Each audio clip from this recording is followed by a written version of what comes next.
Assalamualaikum warahmatullahi wabarakatuh. Perkenalkan nama saya Aisyah Ramadina Asmardiana dengan NIM 2314110003. Saya dari Fakultas Ekonomi dan Bisnis Islam, Prodi Perbankan Syariah, semester 3 kelas A. Adapun tujuannya dibuat video ini adalah untuk memenuhi tugas UAS mata kuliah Tafsir Ayat Ekonomi Islam. Baik, langsung saja. Di sini saya akan menjelaskan materi tentang ayat dan hadis, konsep pengelolaan, serta pendistribusian harta dan aset. Terdiri dari 4 pokok pembahasan. Yang pertama itu konsep pengelolaan serta pendistribusian harta dan aset dalam Islam. Yang kedua, ayat Al-Quran tentang pendistribusian harta dan aset. Yang ketiga, hadis tentang pengelolaan serta pendistribusian harta dan aset. Dan yang terakhir, kesimpulan ayat Al-Quran dan hadis pengelolaan serta pendistribusian harta dan aset. Masuk ke pembahasan yang pertama, yaitu konsep pengelolaan dan pendistribusian harta dan aset dalam Islam. Islam mengajarkan bahwa harta adalah amanah dari Allah yang harus dikelola dengan baik dan bertanggung jawab. Harta harus diperoleh dengan cara yang halal dan digunakan untuk tujuan yang bermanfaat, baik untuk kebutuhan pribadi maupun kepentingan umat. Pengelolaan harta yang sesuai syariat mencakup prinsip efisiensi, keadilan, dan menghindari praktik-praktik haram seperti riba dan penipuan. Dalam hal ini, setiap individu bertanggung jawab untuk menjaga dan mengembangkan harta dengan cara yang produktif, seperti investasi yang menguntungkan yang sesuai dengan ajaran Islam.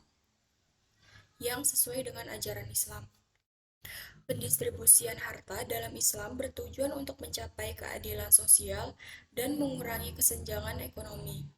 Hal ini dilakukan untuk melalui kewajiban zakat, sedekah, infak, dan wakaf yang ditujukan untuk membantu mereka yang membutuhkan, serta mendukung pembangunan masyarakat.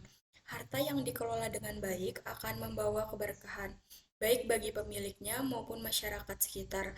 Prinsip Islam menekankan bahwa harta bukan untuk ditimbun atau digunakan secara berlebihan, melainkan untuk dikelola dan distribusikan agar dapat memberikan manfaat yang luas bagi umat manusia.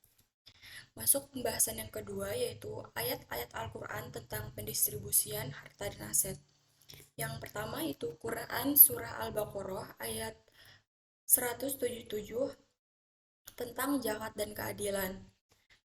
Adapun terjemahan dari ayatnya, bukanlah kebajikan itu hanya menghadap wajahmu ke arah timur atau barat, tetapi kebajikan itu adalah beriman kepada Allah, hari akhir, malaikat, kitab-kitabnya, dan rasul-rasulnya, serta memberi harta yang disayangi kepada kerabat, anak yatim, orang miskin, orang yang sedang dalam perjalanan, orang yang meminta-minta, dan orang yang memerdekakan hamba sahaya. Ayat ini mengajarkan bahwa zakat dan sedekah adalah bagian penting dari kebaikan dalam Islam. Harta yang kita miliki tidak hanya untuk diri sendiri, tapi harus dibagikan kepada mereka yang membutuhkan, seperti fakir miskin, anak yatim, dan orang-orang yang sedang dalam perjalanan. Zakat dan sedekah membantu menciptakan keadilan sosial dan mengurangi kesenjangan antara yang kaya dan yang miskin. Islam mengajarkan bahwa berbagi harta adalah cara untuk mendekatkan diri kepada Allah. Kemudian ayat yang kedua yaitu Quran Surah At-Taubah ayat 60 tentang asnaf penerima zakat. Terjemahan ayatnya, sesungguhnya zakat-zakat itu hanya untuk orang-orang fakir, orang-orang miskin, amil yang mengurus zakat, mu'alaf yang hatinya dibina untuk membebaskan budak, orang yang berhutang untuk jalan Allah, dan orang yang sedang dalam perjalanan sebagai kewajiban dari Allah. Dalam ayat ini Allah menjelaskan siapa saja yang berhak menerima zakat, yaitu 8 golongan: fakir miskin, amil zakat, mu'alaf atau orang yang baru meluk Islam, budak yang ingin memerdekakan diri, orang yang terlilit hutang, orang yang berjuang di jalan Allah, dan musafir. Pendistribusian zakat kepada mereka bertujuan untuk memastikan bahwa kekayaan tidak hanya beredar di kalangan orang yang kaya, tetapi juga membantu mereka yang membutuhkan agar kehidupan sosial menjadi lebih adil dan sejahtera. Kemudian ayat yang ketiga, Quran Surah Al-Isra ayat 26-27 tentang memberi kepada mereka yang membutuhkan. Terjemahan ayatnya, Dan berikanlah kepada kerabat, orang miskin, dan orang yang sedang dalam perjalanan hak mereka. Dan janganlah kamu menghambur-hamburkan harta secara boros. Sesungguhnya orang yang boros itu adalah saudara setan, dan setan itu sangat ingkar kepada Tuhan. Ayat ini mengingatkan kita untuk memberikan hak orang lain seperti kerabat dan orang miskin dengan cara yang tidak boros. Islam mengajarkan untuk mengelola harta secara bijaksana, tidak berlebihan dan tidak menimbun kekayaan untuk diri sendiri.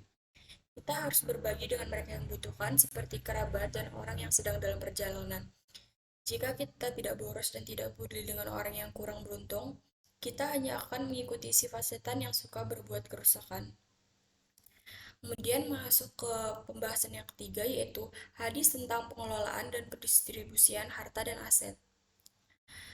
Hadis yang pertama yaitu hadis tentang zakat yang bunyinya, Islam dibangun atas 5 perkara, menyaksikan bahwa tiada Tuhan selain Allah dan Muhammad adalah utusannya, mendirikan sholat, menunaikan zakat, berpuasa di bulan Ramadan, dan pergi haji ke Baitullah. Hadis riwayat Bukhari dan Muslim. Hadis ini menekankan bahwa zakat adalah salah satu dari 5 rukun Islam yang wajib dilaksanakan oleh setiap muslim. Zakat bukan hanya ibadah ritual, tapi juga cara untuk membersihkan harta dan mendistribusikannya kepada orang yang membutuhkan. Zakat memiliki fungsi sosial yang sangat penting, yaitu untuk membantu mereka yang kurang mampu seperti fakir miskin, anak yatim, dan sebagainya. Dengan menunaikan zakat, kita tidak hanya memenuhi kewajiban agama, tetapi juga berperan dalam menciptakan masyarakat yang lebih adil dan sejahtera. Kemudian masuk hadis yang kedua, yaitu tentang hadis memberi sedekah, yang bunyinya, tidak ada hari yang datang kecuali seorang hamba harus memberi sedekah karena setiap sendi tubuhnya memiliki hak sedekah. Hadis riwayat Muslim. Hadis ini mengajarkan bahwa setiap hari kita diberikan kesempatan untuk memberi sedekah, baik itu berupa harta, waktu, atau tenaga. Sedekah adalah salah satu cara untuk mendistribusikan harta kita kepada orang lain yang membutuhkan. Setiap tindakan baik, bahkan yang tampak kecil sekalipun, seperti senyuman atau membantu orang lain dianggap sebagai sedekah. Hadis ini mengingatkan kita bahwa setiap bentuk kebaikan, apalagi yang berkaitan dengan harta, memiliki nilai pahala yang besar di sisi Allah. Dan itu juga memperbaiki kehidupan sosial. Kemudian hadis yang terakhir, hadis tentang berbagi dengan sesama yang berbunyi, barang siapa yang menolong saudaranya dalam kesulitan, Allah akan menolongnya pada kesulitan yang lebih besar pada hari kiamat. Hadis riwayat Muslim. Hadis ini mengajarkan bahwa berbagi dengan sesama, terutama mereka yang sedang mengalami kesulitan, adalah tindakan yang sangat mulia di mata Allah. Membantu orang lain dengan harta, tenaga, atau pikiran akan mendapat balasan yang sangat besar, baik di dunia maupun di akhirat. Dalam konteks pendistribusian harta, kita diajarkan untuk tidak menahan-nahan bantuan kepada mereka yang membutuhkan. Semakin kita peduli dan berbagi dengan orang lain, semakin besar pula balasan yang akan kita terima dari Allah. Kemudian, pembahasan yang terakhir yaitu kesimpulan dari ayat Al-Quran dan hadis tentang pengelolaan harta dan pendistribusian harta dan aset dari sudut pandang ekonomi Islam. Dalam ekonomi Islam, harta dan aset dipandang sebagai amanah dari Allah yang harus dikelola dengan adil, transparan, dan bertanggung jawab. Pengelolaan harta harus dilakukan dengan cara yang halal dan produktif, sementara pendistribusiannya bertujuan untuk menciptakan kesejahteraan sosial melalui mekanisme zakat, sedekah, dan infak. Islam menekankan pentingnya berbagi kepada yang membutuhkan seperti fakir, miskin, dan orang terlilit hutang agar tercipta keseimbangan ekonomi dan mengurangi kesenjangan sosial.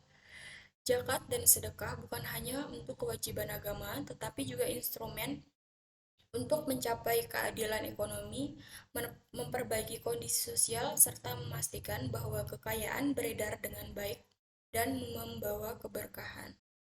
Sekian, itu saja yang dapat saya sampaikan. Saya akhiri. Wassalamualaikum warahmatullahi wabarakatuh.